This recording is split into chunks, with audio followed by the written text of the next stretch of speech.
Hey guys, Shot Got Picks here. Hope everyone's doing well and having a great week.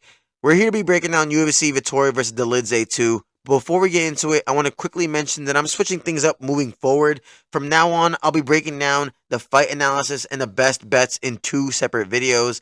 This way, you can get more of a focused breakdown on matchups here, and then another video dedicated purely on the betting side of things. So if you're here for the full fight analysis, you're absolutely in the right place. But if you're looking for the best bets, make sure to check out the next video. Now, let's talk about last week. We absolutely had a great one, and we went 3 for 3 on plays, and we went 1 for 2 on parlays, cashing for over plus 7.5 units on profit. For me, that was $750. Solid results, absolutely.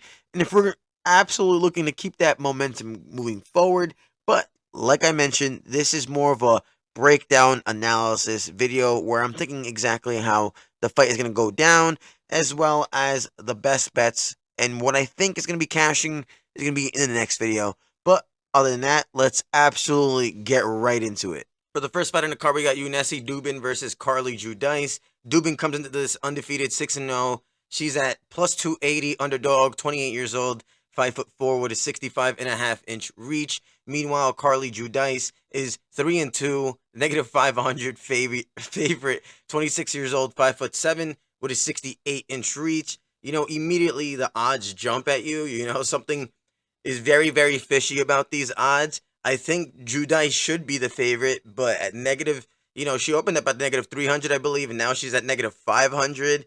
That's just absolutely ridiculous, especially for a fighter that's standing at 3-2. Her record's 3-2. She's better than her record shows. That's absolutely true, but it's just an absolutely ridiculous price tag for her. That being said, though, Duben has a lot of question marks. That's for sure. People are hyping her up a lot after that Dana White Contender Series win, but let's be honest. It was a 90-second fight. Against someone who really, literally used her face to block punches. She just ran into shots. We all saw that fight.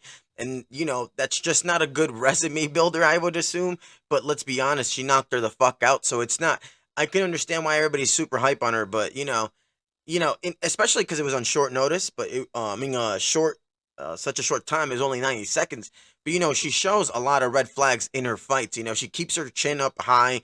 She wings her punches from her hips. She doesn't really do much in terms of setting things up, really. She absolutely hits hard. That's absolutely for certain. But I think she has a very wild style compared to Judice, who's very, very sharp. She's got, better fundamentals, higher output, and a much more technical striking game. If this fight stays at range, she should be able to pick Duben apart, But the biggest factor here is the kicks. Duben hasn't really faced a kicker, and Judice's ability to mix them in could cause a lot of problems here. She also throws straights, a lot of punches, and, Duben's just going to load up and swing, to the fences, I think. The power discrepancy is definitely something to consider, especially because Duben, she's powerful. She throws heat, but, and Judice doesn't have that. She doesn't really have the pop in her hands. But I think the technique is going to definitely beat the power, of course. So ultimately, we haven't seen much of Duben. We've never seen her pass. We've never seen her go the distance. She's knocking everybody out. But she's just not, I don't know, man. I don't think she'll be enough for Judice. But this price tag is ridiculous. Give me Judice. I got her by decision. Up next on the card, we got Josiannae Nunes versus Priscila Cachoeira.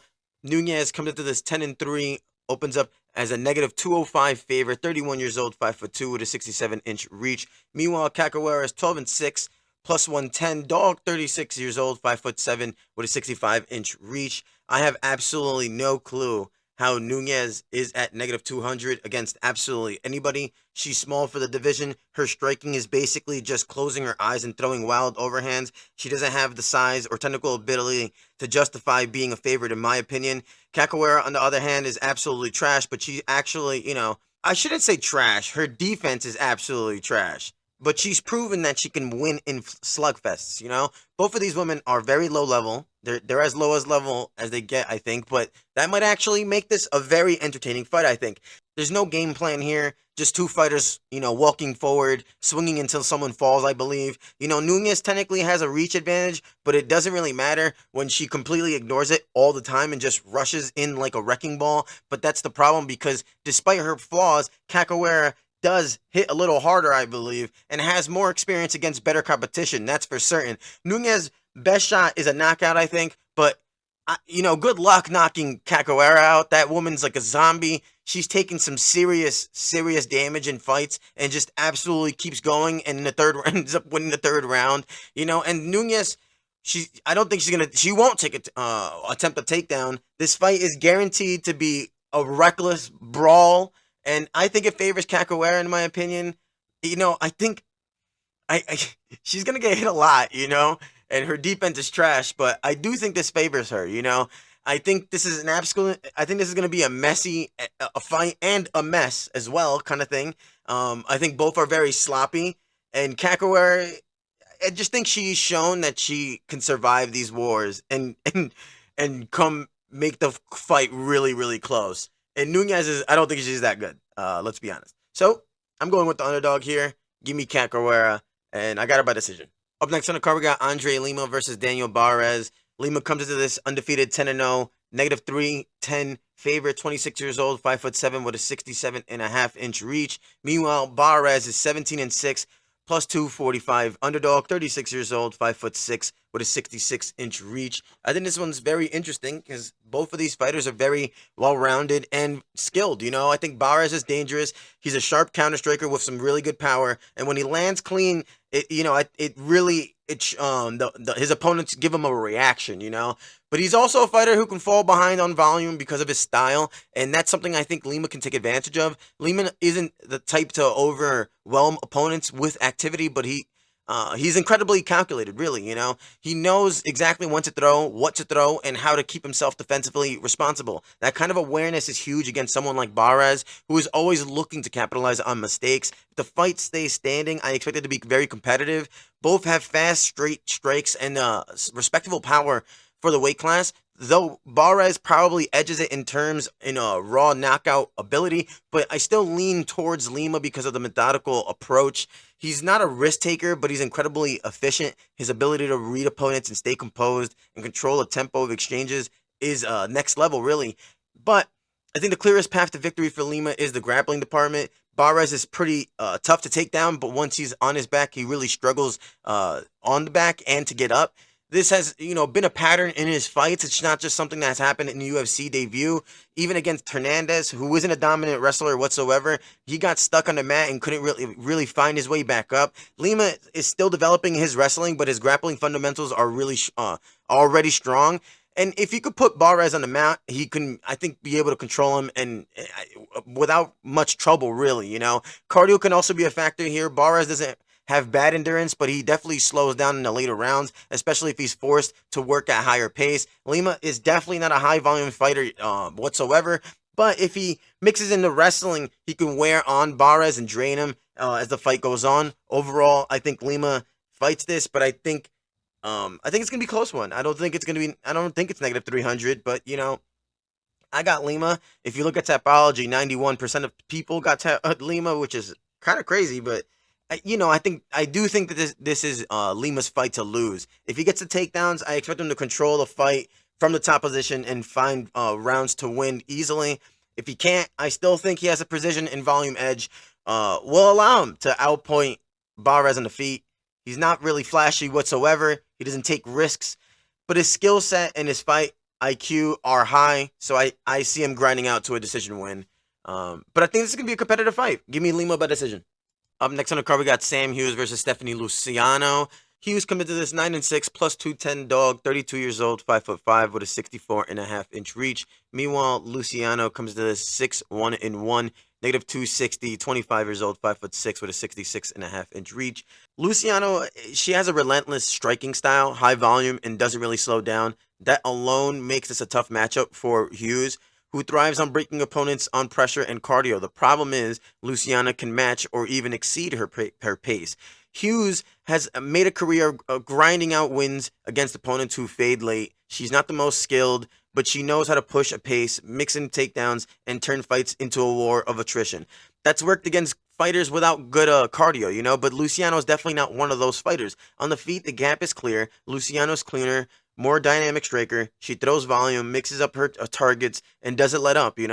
Hughes, on the other hand, I don't think she has the tools, the striking tools to compete really technically. Her best chance is making it absolutely messy and finding moments of control in the clinch or on the mat. The wrestling factor is absolutely something to look at for sure. Hughes wins fights by overwhelming opponents and mixing in takedowns, but she's not a true wrestler or a submission threat. Luciano did give up rounds to grappling on the Dana White Contender Series, but that was against Alencar, who, despite weak wrestling, has strong top control and some good BJJ. Hughes doesn't bring the same level of danger, which makes it unlikely she can ride out the rounds to win.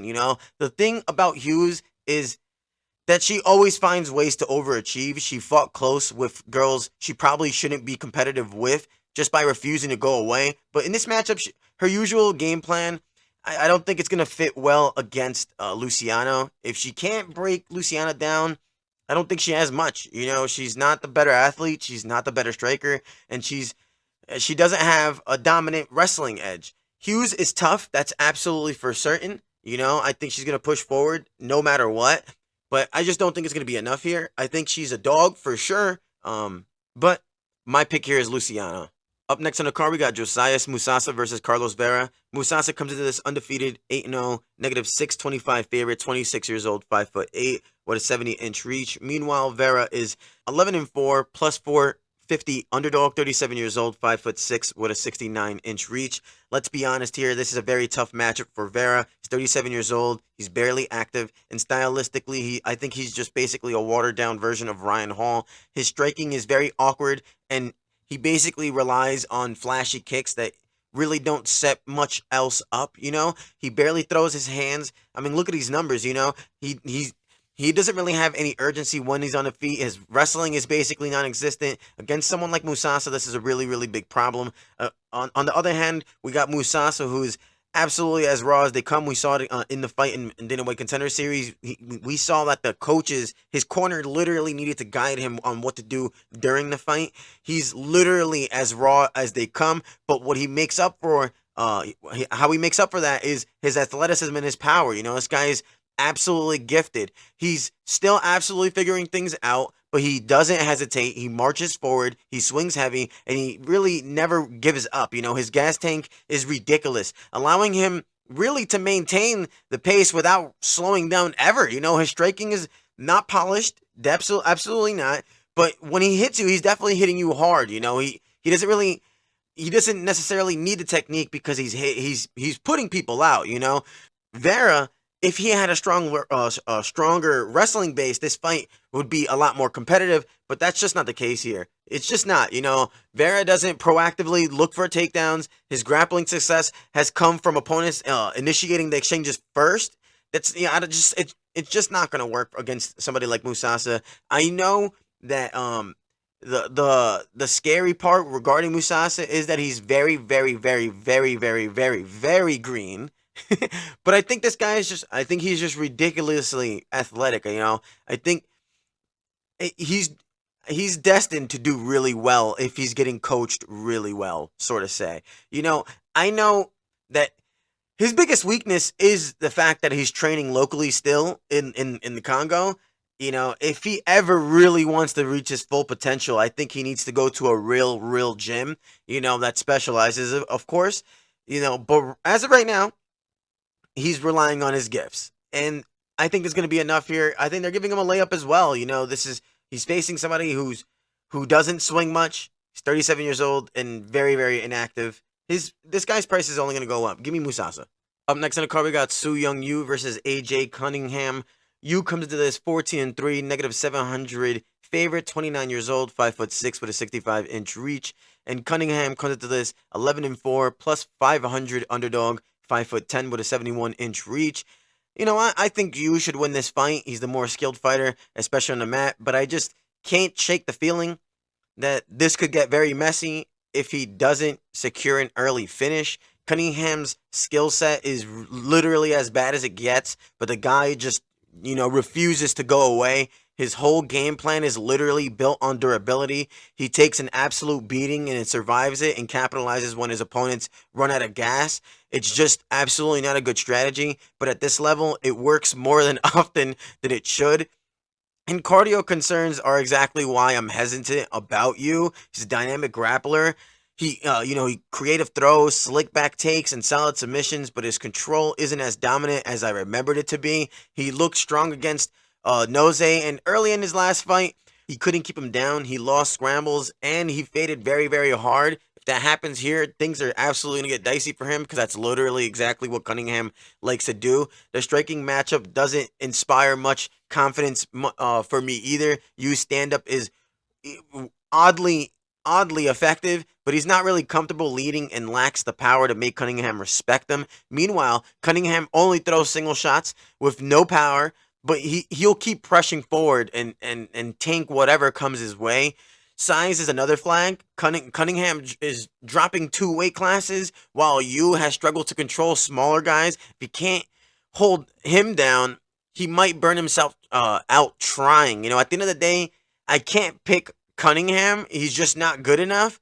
But you at negative 700 favorite, I think that's crazy.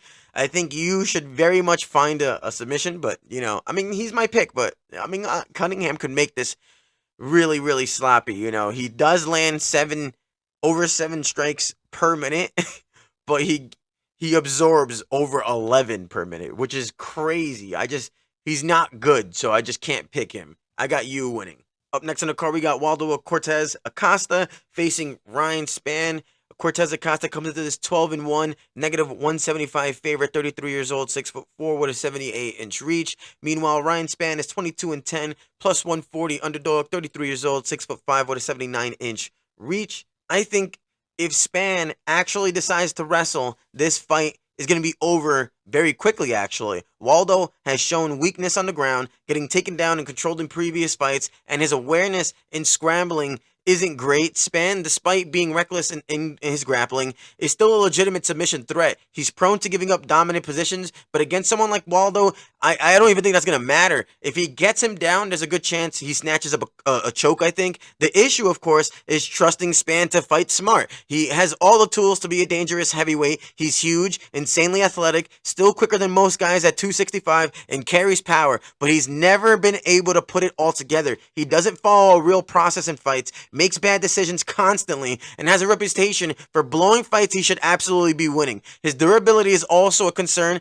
His chin has failed him before, and while it might be a little bit better at heavyweight, it's still a liability. On the feet, Waldo technically has the advantage in terms of volume and structure. He sticks to his game plan and throws a lot and could push a decent pace for those 3 rounds. The problem is his striking, I don't think does much. Despite his boxing background, his hands are very awkward, and I think it's ineffective in MMA. His power is severely lacking for the heavyweight division. He might rack up numbers, but he rarely lands anything that actually hurts his opponents. Meanwhile, Spann has, he's an unrefined striker, but I think he is faster, more explosive, and will probably be landing more damaging shots if he does commit to throwing his hands. The real question is whether Spann can capitalize on his advantages or let Waldo hang in there and steal rounds. Skill for skill, I think Spann is a better fighter, but his lack of discipline and tendency to self-sabotage makes this an absolutely risky pick. I think everybody's going to be picking Waldo Cortez-Acosta, but I'm actually picking Ryan Spann. I think he's only lost to ranked opponents. If he fights with even a little bit of focus, I think he's gonna look better in the grappling exchanges. But believe it or not, I got Spann. I think he's faced better opponents. He's slightly taller because I know Waldo Cortez, he's big, But believe it or not, Spann is bigger and he's the same age and he's faced better competition. He's only lost to ranked opponents. So I'm picking the underdog here. Give me Spann. Up next on the card, we got Kevin Vallejos versus Seung Choi. Vallejos comes into this 14-1, negative 480 favorite, 23 years old, 5'7" with a 68-inch reach. Meanwhile, Woo Choi is 11-7, plus 360 underdog, 32 years old, 6'0" with a 74-inch reach. I think Choi definitely has some solid weapons. He's long, he's explosive, and when he's focused, his striking is definitely crisp. But I think the problem is here is that none of that matters if your chin can, just can't hold up. And Choi's chin is an absolute liability. He's the definition of a glass cannon. If you can let him dictate the fight, he looks absolutely very dangerous. He's dropped nearly everyone he's faced, but his biggest issue is closing the fight. The moment he takes a clean shot, everything falls apart. It's happened in 4 of his last 5 fights. He's either getting stopped or barely hanging on. Even in his lone recent win, he was seconds away from being finished. If Jarno had just followed up his knockdown with strikes instead of burning himself out on a stupid failed suplex, Choi wouldn't even have won that fight. Training with TKZ hasn't fixed the problem either. We saw it against Garcia. Once he got tagged, his game plan absolutely disappeared. He started swinging wild. If he fights like that against Vallejos, I think it's going to be an absolute wrap as well. Vallejos is an absolute killer in the pocket. His boxing is really, really sharp. His footwork is on point, and he knows how to cut off the cage. The one thing he lacks is a jab, for sure. He doesn't fight at range. Everything is all about closing the distance and forcing a brawl, really. Against someone like Choi with his reach, that can very much be a concern, except Choi doesn't use his length well at all, and worse, he's going to walk straight into that kind of fight with Vallejos that I think Vallejos very much strives in. The moment Vallejos touches him, I think Choi is going to abandon whatever strategy he had and starts swinging recklessly and join in the pocket with Vallejos. And I think that's an absolute disaster waiting to happen for him. And I think Vallejos is going to... this is going to be a very fun fight. I'm very excited for Vallejos. So, I got to take Vallejos to take the win here, for sure. And, it's, like I said, Suwo Choi is just such a glass cannon. He could make things very interesting, especially in the beginning. But once he gets hit, it's tough, Give me Vallejos to win. Up next on the card, we got Diyar Nurgozhay facing Brendson Ribiero. Nurgozhay comes into this undefeated 10-0, negative 300 favorite, 27 years old, 6'2" with a 74-inch reach. Then we got Brendson Ribiero, who's 16-7, plus 240 underdog, 28 years old, 6'3" with an 81-inch reach. Speaking of glass cannons, we have another prime example of Brendson Ribiero. He's literally the definition of a glass cannon. He's massive for the weight class. He has real speed, throws absolute bombs with very reckless aggression. But once you can get past that, he very much starts to crumble. His chin is an absolute huge liability as well, and his striking, while it's absolutely powerful, he's very inefficient. He swings very big and he misses a lot, and he leaves his head very much exposed as well. I think that's why this fight very much favors Nurgozhay. He might not be the most exciting or high output striker, but he definitely is a disciplined fighter and very much sticks to his fundamentals. He doesn't throw much volume whatsoever, but he times it well and seems overly cautious, really, but he has very legit power as well. He understands timing, and I think more importantly, he has patience in this. And I think that's very key here, especially when you're trying to handle someone like Ribiero, who's going to be blitzing in all the time. The easiest way to beat Ribiero is to stay in tight, let him overextend and catch him on the counter. Something I think Diyar is absolutely capable of doing. That being said, there's a lot of unknowns with Nurgozhay, of course. On paper, he looks very solid. When you actually watch him fight, he hasn't been all that impressive, really. Before the UFC, he was a guy who, did just enough to win, always fighting on thin margins. His wrestling is very average. I should say was average. His striking looked rough, and he struggles past the first round. Since coming back from his layoff, he definitely improved, and his hands look a lot cleaner. He's actually sitting down on his punches, but his approach is still too measured. And Dana White's Contender Series, he was landing good combinations, but he would throw 1 or 2 shots and then just stand there. His opponents in that fight, and he was just really awful. He was let's be honest, his opponent really was awful and didn't throw anything back whatsoever. So we didn't really necessarily get to see what Diyar can do, especially against someone who can pressure him.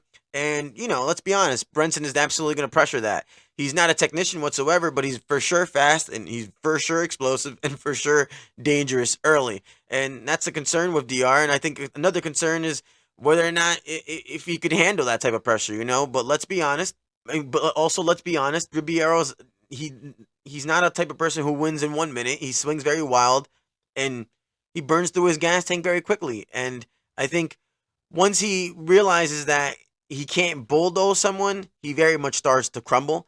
And you can in his last fight, you can also argue that he lost to Machado. Really, his performances really haven't been good.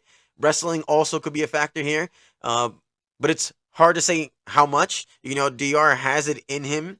You could, say he has it, but really his wrestling hasn't been anything special. So, I can say he may go to it, but, I wouldn't say it's something that's going to be game changing, but, I just think Ribiero, once you get past the first round, he's, like I said, he's a glass cannon.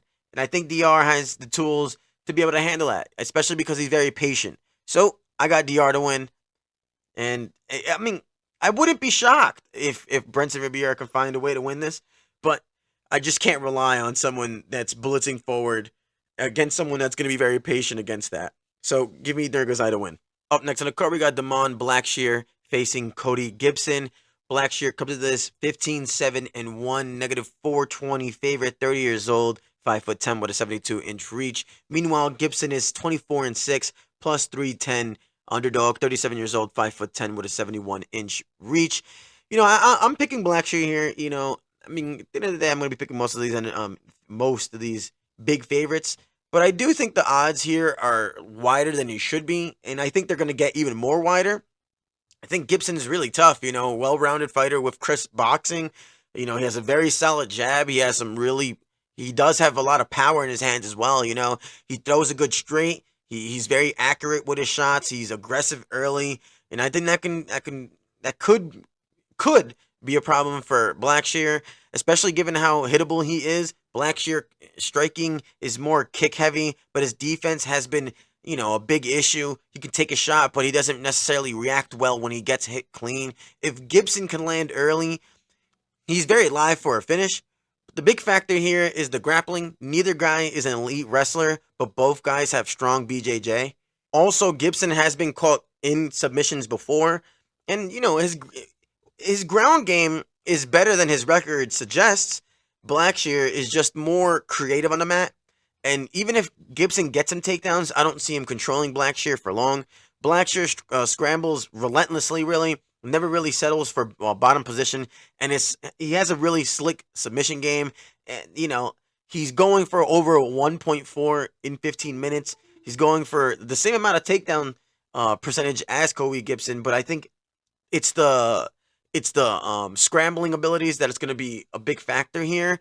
Cardio is going to be a big factor here as well. Both guys do tend to slow down, but I do think that Gibson fades harder when the fight gets extended. If he doesn't get a finish early, I think Blackshear starts to chip away, forcing him into bad positions, and eventually will catch him, maybe with a submission, I believe. So I got Blackshear here to win this fight. Up next on the card, we got Anthony Hernandez facing Kurt Holobaugh. Hernandez is 15-8. Negative 195 favorite, 32 years old, 5'9" with a 72-inch reach. Meanwhile, we got Holobaugh, who's 21-8, plus 155 underdog, 38 years old, 5'11", 78.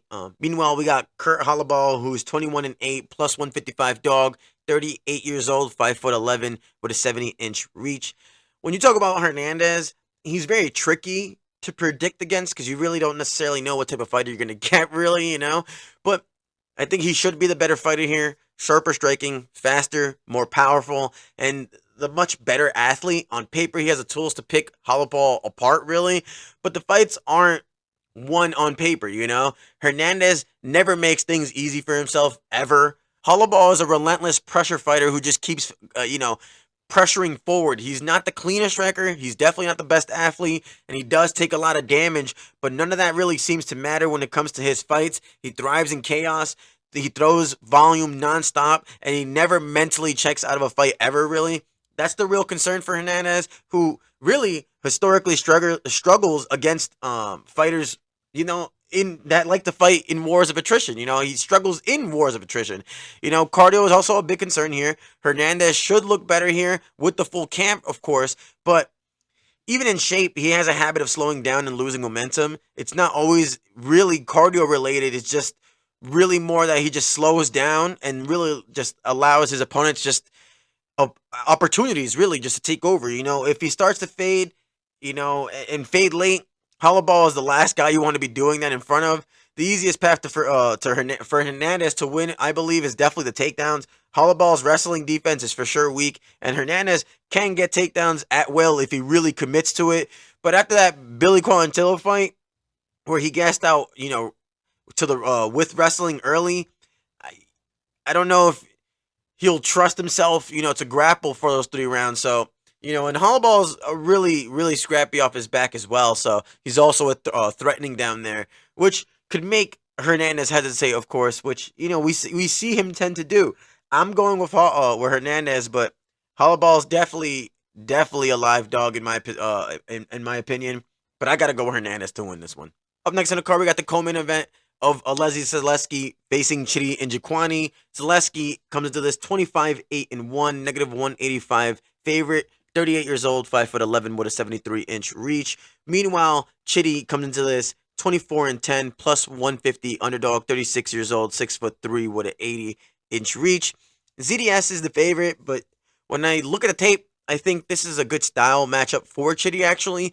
While ZDS is a much better striker than Jared Gooden or McKee, he's also more likely to stand and trade, which I do think favors the Chidi side. His last 2 opponents forced him into constant clinch and wrestling battles, limiting his ability to let his hands go. ZDS might mix in takedowns, but he's not a relentless wrestler either, meaning Chidi should get more chances to work at range. A 7-inch reach advantage is an absolutely huge factor. At 170, Chidi has struggled with his confidence, especially against guys against guys that are his own size.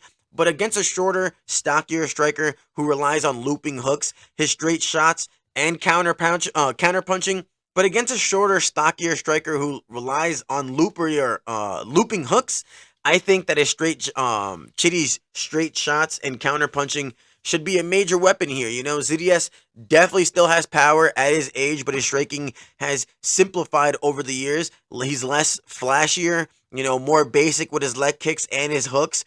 He doesn't really has a consistent jab or straight punches to close the gap. I think he'll struggle to land cleanly here against Chidi. I think Chidi's clinch work will also be a key. If ZDS does push in for takedowns, I expect Chidi to defend well and turn into a clinch battle that will favor him, where his knees and elbows could do some real big damage. He's not the most aggressive fighter, and cardio is definitely a concern, but ZDS isn't the type of fighter to push a relentless pace either, which I think will allow Chidi to settle in and work more confidently.